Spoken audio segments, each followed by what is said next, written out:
thanking Coach Booth on 22 remarkable years leading our women's volleyball program.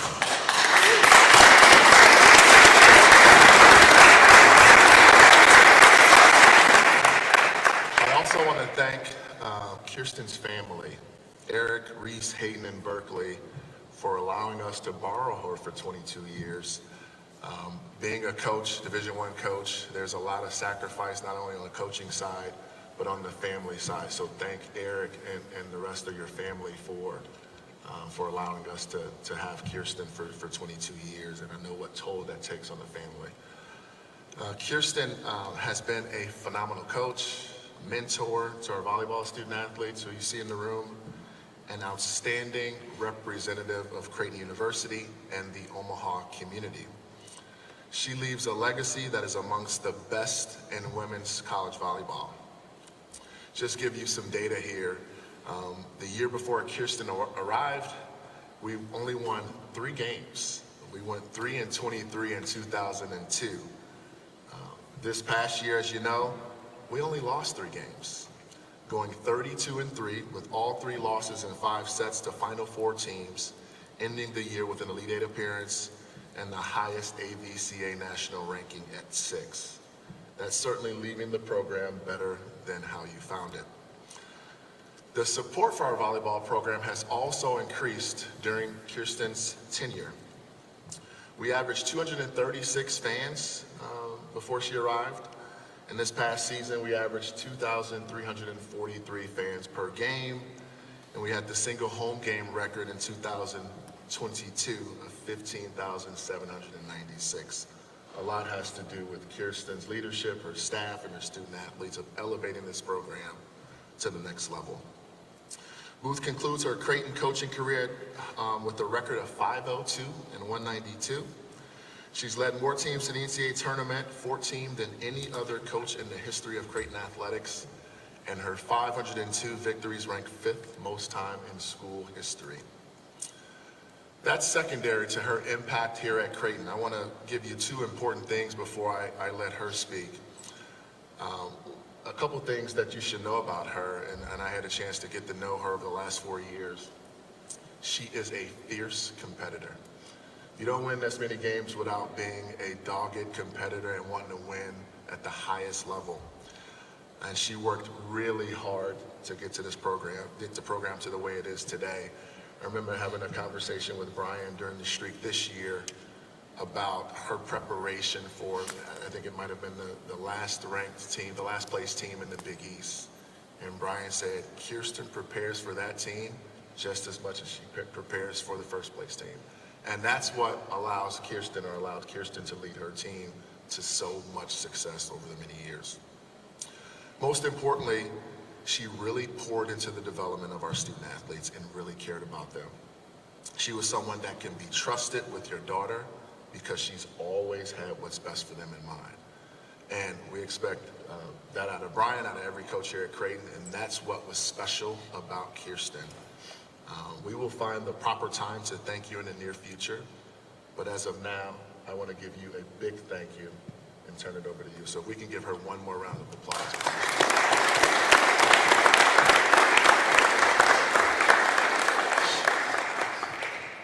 It's always uncomfortable to have people talk about you. So it's been an uncomfortable 12 hours. But it's been good to do some reflecting the last couple days as I've prepared for this moment. I'm going to try to get through it.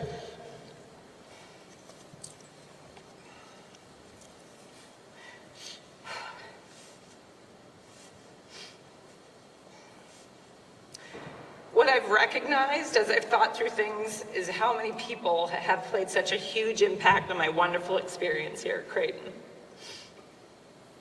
First, I have to start with my amazing husband and my daughters. Spouses ride the highs and lows of marrying a coach. Eric has been the steady rock that keeps our household going, and he truly is the best.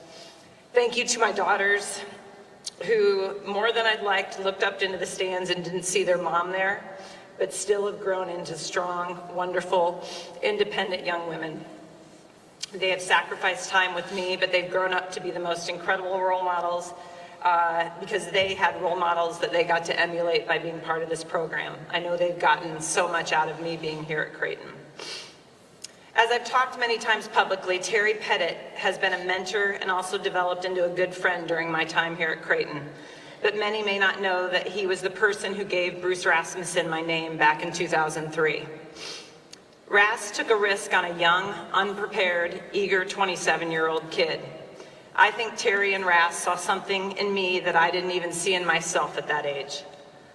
Having these incredible, successful people believe I could do this job changed the course of my life, and I'm forever grateful to each of them.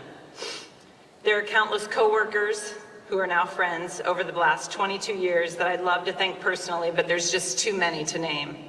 They have supported me, challenged me, and made me better. Some of the long-timers that are still here that I work closely with, like Rob Anderson, Brad Schmidt, Jim Flannery, Lisa Chips, Brandon McCarville, Joe Willman, so many more that are so critical to our team's success, working tirelessly, often behind the scenes, and I can't say thank you enough for your friendship and help over the years. Remarkably, I've only had 2 athletic directors and 3 presidents during my time here: Bruce Rasmussen, Marcus Blossom, Father Schlegel, Father Lannon, and Father Hendrickson. Thank you to each of them for their support and for the support of the volleyball program. Without great leadership, we can't have the success that our programs have here. I'd be remiss if I didn't take time to thank our amazing fans and supporters. When I got here, the program was playing in a high school gym in front of mostly family, and the tickets weren't even sold. We now play in one of the best volleyball venues in the country, and we've played in front of sold-out crowds. Thank you to so many who have supported the program with their energy in the stands, and many who have supported us with their pocketbooks. As a small private school, we couldn't do what we do without our incredible donors. Most of all, I want to thank our players, alums, and coaching staff. I have to start with Angie Oxley-Barons.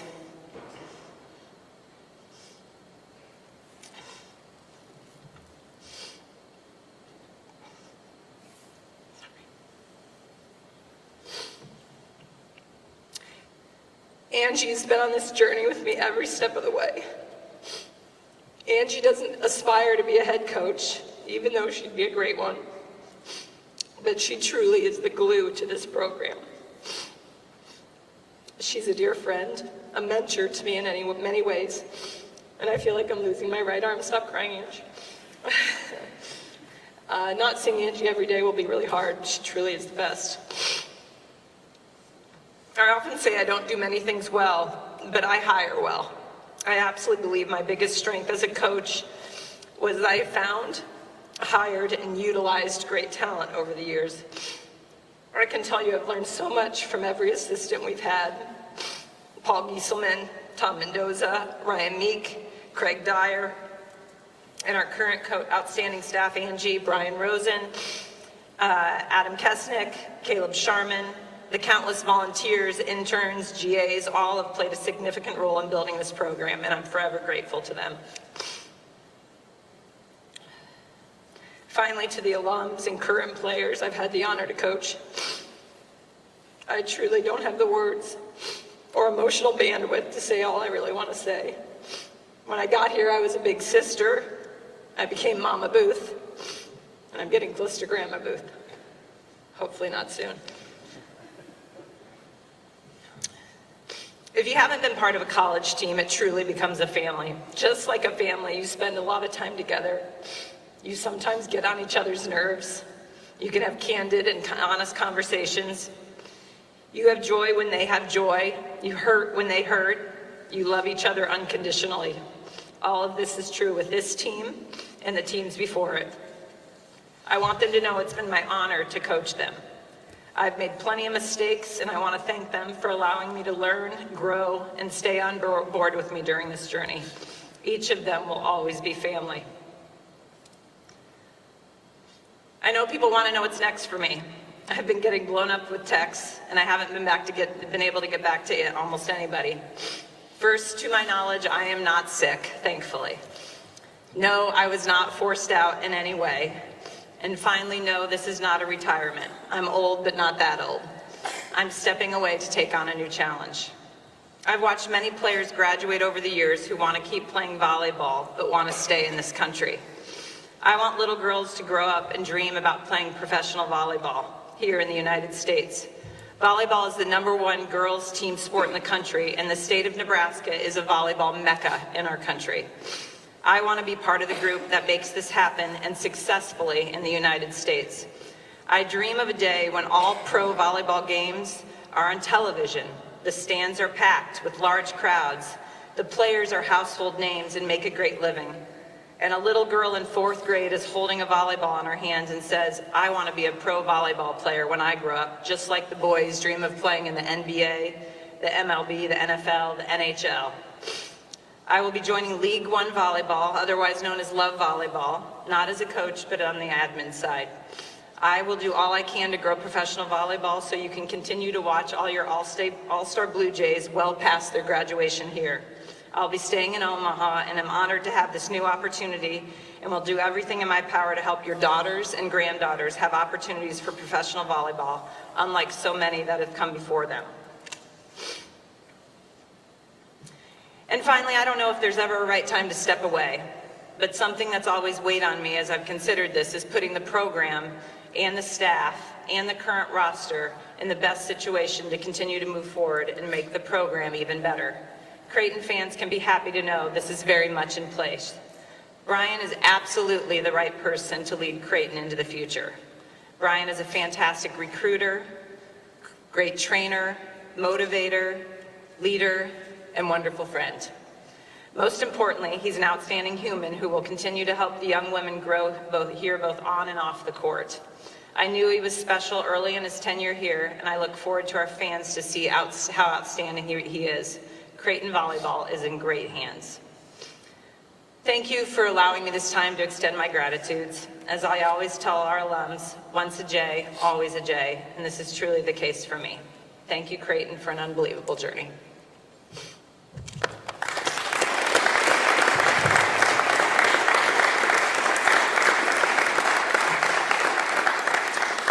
Thanks, Kirsten. Kirsten said she hires well. I hope I just hired well, Brian. I know I did. We're so excited about Brian Rosen. Congratulations and welcome to you in this role. I also want to welcome Brian's wife, Angelica, and his 2 daughters, Bryce and Brady. Brian is the 4th head coach since we brought the program back in 1994. He's originally from Orlando, Florida, and moved to Omaha with his family to work with Coach Booth. He thought this was just an amazing opportunity. I remember when you and I had the call about Brian, she was so adamant that she wanted to bring in Brian Rosen 3 years ago, and it definitely has paid off for us. As Booth said, Brian has the breadth of experience at various levels that will help him be successful as our next head women's volleyball coach.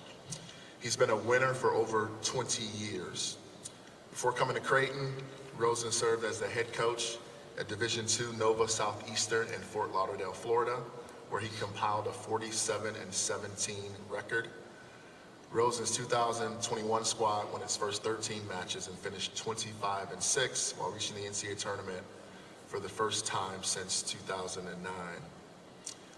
He's been a very integral part of our success over the last 3 years. For the last 3 years, Creighton has combined a record of 88-13.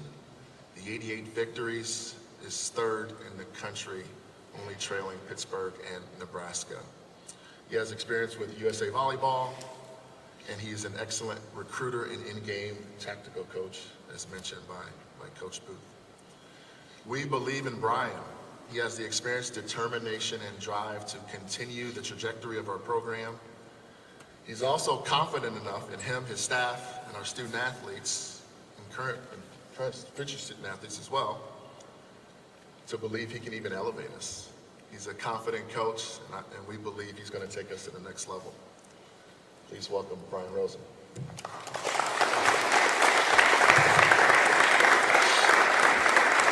Thank you. I think because of Coach Booth, this is the best volleyball job in the country, and I truly believe that. I want to thank Father Hendrickson and Marcus Blossom for giving me this opportunity.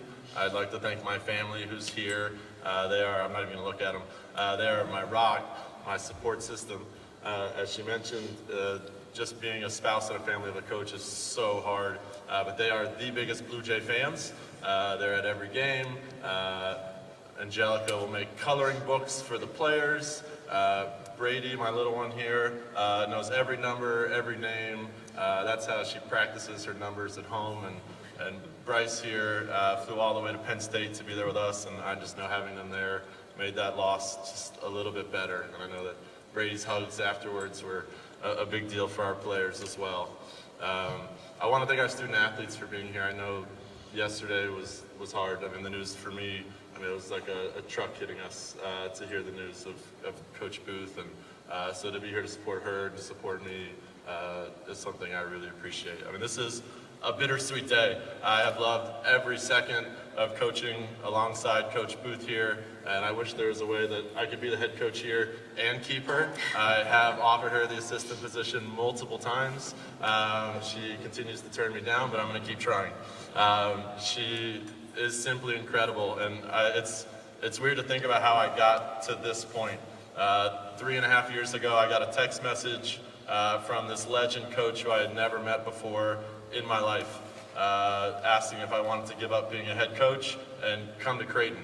At that point, I had never left the Southeast before. I was in Fort Lauderdale, Florida, and there was just no chance. We talked to my wife, there was no chance we were ever gonna move to the Midwest. But turning down a phone call from Coach Booth is not a smart decision professionally. So I said, of course I'd love to talk. And so I went in the office, and an hour later, learning about her goals, her vision for the program, her philosophies, how she puts family first. I left that conversation. I walked in the family room. I told my wife, I really want that job.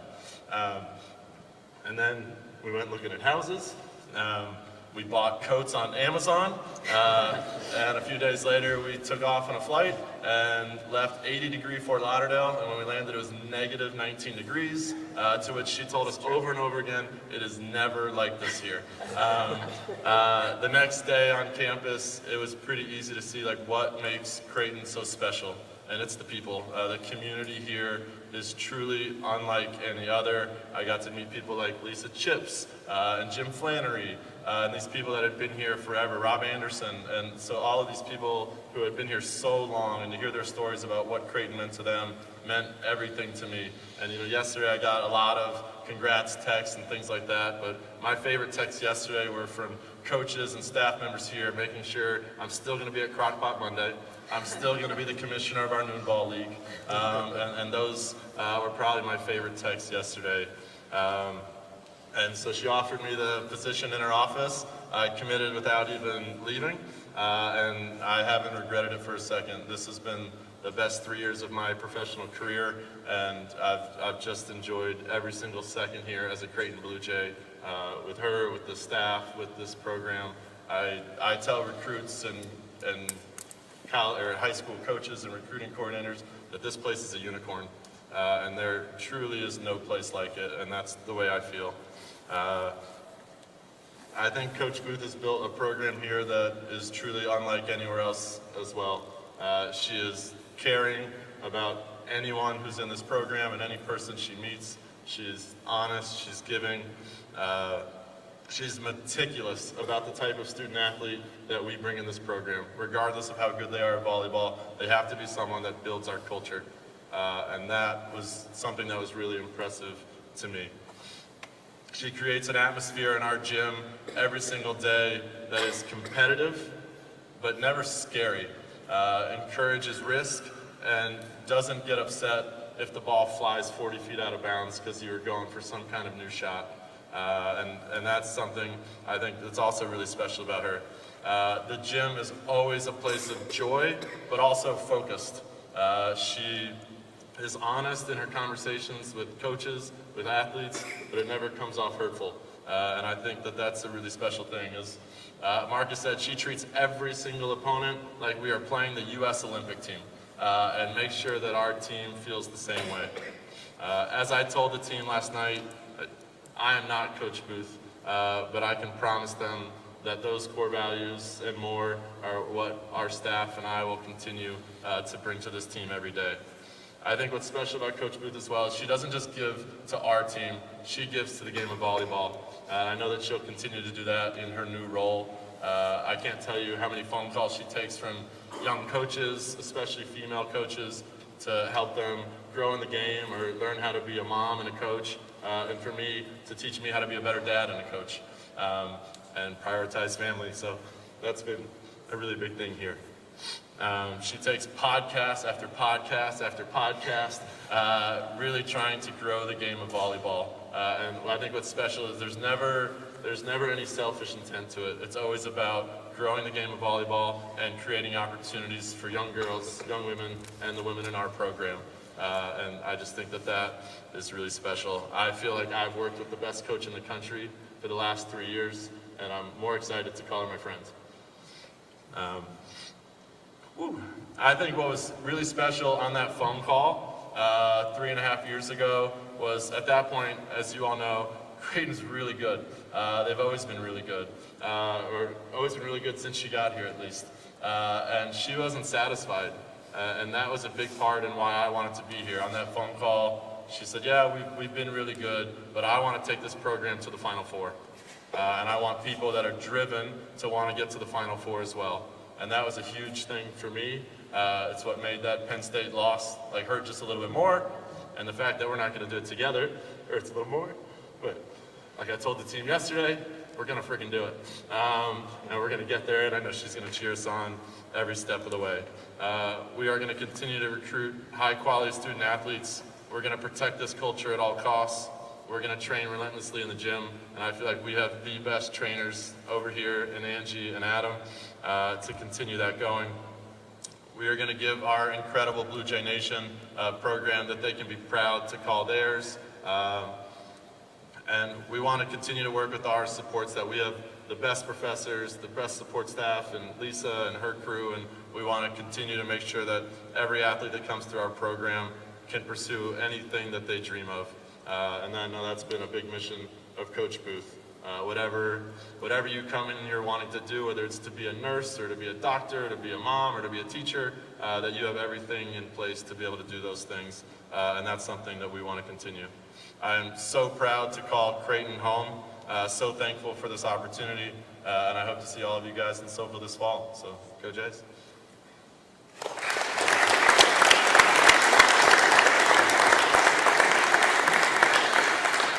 At this time, we'll take questions for the media. If you have a question, please raise your hand. We'll start with John Walker. Booth, could you just walk us through what led you to this decision and what the last, however long that's looked like for you, whatever the time frame might be? Yeah, I've chewed on, I hit 50 this year.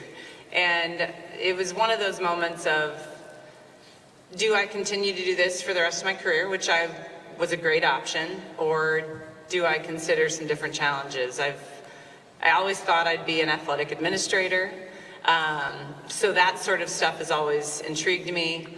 And then, Love had reached out. A couple of the pro teams have reached out since since they started. So that's been an opportunity that's been kind of sitting there. But then the conversations got kind of serious, and the vision of what they were looking for, even though it's not, it's still very fluid on what I'm going to be doing. But I started to think maybe I can get into a different role from an administrative standpoint, and that intrigued me. So it's been on the table for the last couple months of thinking through things. And these guys have been in the know on that. I've talked to my staff about it. Brian has been pursued by several high-level and offered high-level jobs, and some of that came to a head a little bit of me saying okay, let's do this, and you stay here and take this thing. So it was not an easy decision. My husband knows I've had a lot of sleepless nights. But I think it's, I considered Creighton, I didn't know it at the time, but it was a startup in 2003. And this is a startup, and hopefully I can be part of doing something else that challenges me. And you know, help in a sport that's given a lot to me and help it into the future.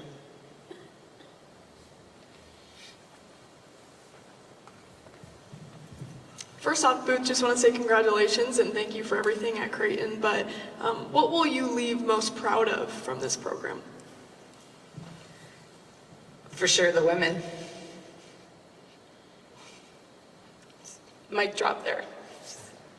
Who else has a question?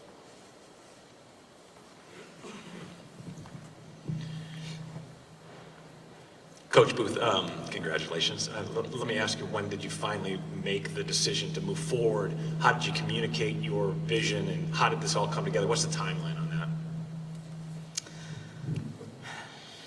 What was it, about 2 weeks ago? Yeah, I had a conversation with Brian, and then we had a conversation with Marcus of whether this was a possibility, and it wasn't 100% sure on my end, but it looked that way, and so kind of finalized some things on the love side. So it's been, you know, a couple weeks, I would say. We told the team last night, so that was extremely difficult. Did they know anything with Bruin? I don't think so. They faked it well, if not.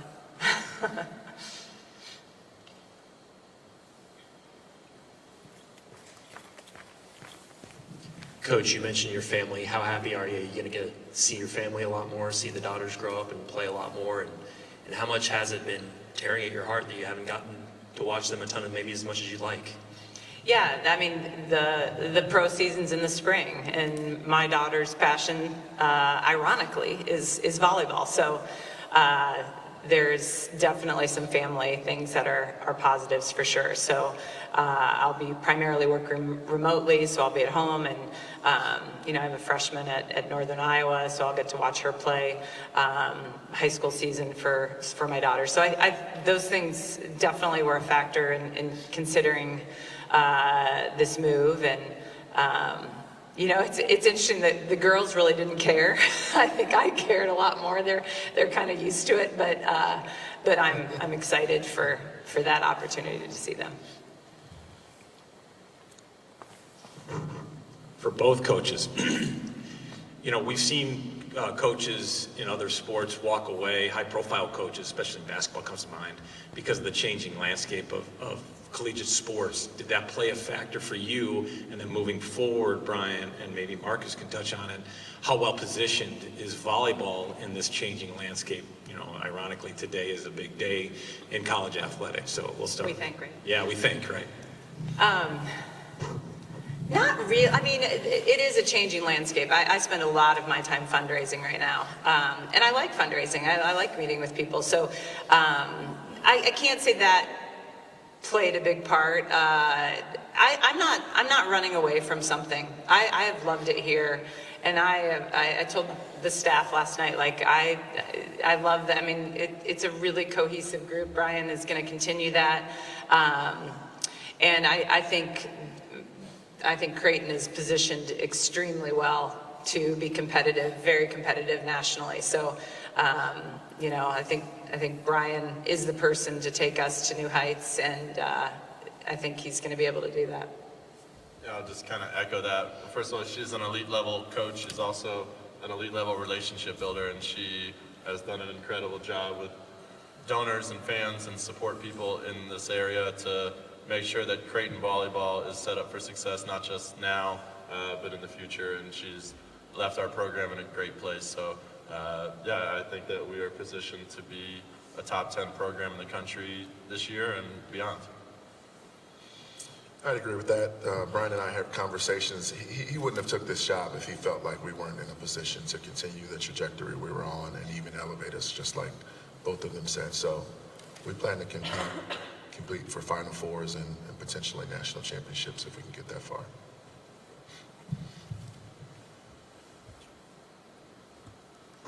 Hi, for Kirsten, what does it mean to you to be able to pursue this new opportunity and grow professional volleyball while still being in the same city as Creighton and still be able to cheer on this team all its way?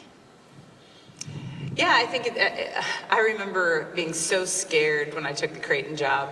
And I don't know if scared's the word, but I think anytime you take a new challenge, there's nervousness and, is it going to be the right choice? But I've always told my alums as they've navigated jobs, like if there's not some fear involved, it's probably not challenging you enough. So there's that, but I think if we can't do it in Omaha, where can we do it, right? This is a volleyball mecca in the state of Nebraska. So I'm excited for the challenge. And definitely being in Omaha, staying in Omaha was a big factor for our family. This is where we want to be, and staying tied to the program and supporting and helping any way I can. We got time for about 3 more questions. Kirsten, you always hate reflecting, but you have no choice now. I guess considering that last December was the end, what does it mean to you that it was that type of a season and that type of a ride with that type of a group? There's no doubt last season was a special season. And I think it was, we obviously had a lot of on-court success, but I think there's no doubt that's a part of it, but the special part of that season was that we all loved each other. We went to the gym every day. The staff would talk about that we weren't putting out fires. We were just taking a team along for a journey because they're such wonderful young women. So, and I think we've been fortunate to have a lot of journeys like that. So, I've had a lot of alums reach out in the last 12 hours, obviously, and, that's my why. And that's why I feel so good about the future, is that I think that's Brian's why. I know that's Angie's why. I know that's Adam's why. I know that these people believe in building these women as women in addition to volleyball players. And I think we can't lose that in college athletics. As we start paying players to play, I still hope we don't lose sight of in such an important time of their life, to build them as women, because, most of them, even if pro volleyball goes, are going to be going into the world, and we need to create good human beings that are ready to take on the world. And I feel a lot of pride that I think we've done that, and the fact that I know that is going to continue into the future.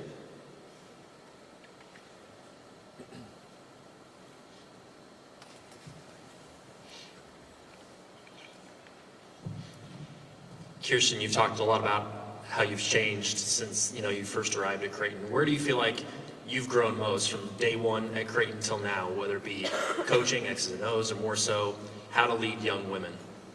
Gosh, all of the above. Ask Angie. I didn't know the game, so I guess I learned the game. I think, the biggest thing that I tell young coaches is learning how to communicate. I think when I was younger, you avoid conversations. You don't want to have hard conversations. And what I've learned is that a conversation doesn't need to be hard. If you have it early, if you have it honestly, if you come from a place of love, sometimes you're telling a player that they're not going to be starting. And that's still hard for me to have that conversation to this day. But I know it's much better to have the conversation than to show up and just say, so-and-so starting, and that kid not knowing why. And so I always tell young coaches, and I know the players are probably sitting there saying, you didn't communicate this to me. I always find out in post-season meetings I didn't communicate enough. But being able to communicate the hard, I think, is maybe the biggest thing that I've gotten better at. And I just think it's so important for good leadership to be able to have candid, honest, hard conversations, but from a place of love. And so hopefully they don't come off as tough, it just comes off as honest. Any last question?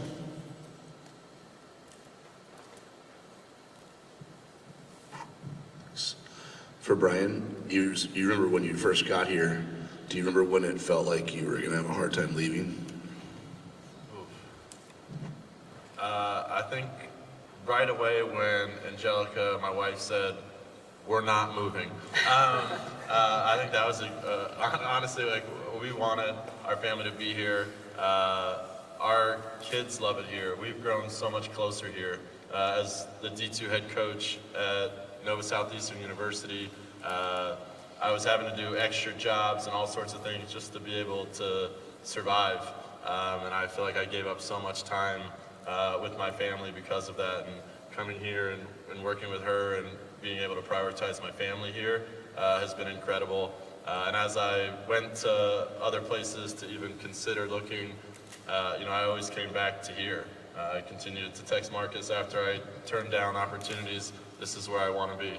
This is where I want to be. Over and over again. There is just something so special about this university, from the fans to the people to the athletes. I've been so fortunate to coach at great universities, whether it's Davidson or Nova Southeastern, smaller universities with people who care. This place is a unicorn because they don't just care about the people within the program, they care about the athletes and the sport, and there's nowhere on earth that cares about volleyball as much as Creighton University. And so as a volleyball coach, where else would you want to be? And so it was pretty early on that I knew that this place was going to be special. I only met one athlete on my visit, and that was Kiara Reinhardt back there. She was in the park, and we accidentally ran into her, and she got up to shake my hand, and that's when I realized the type of athlete we were going to get to recruit here.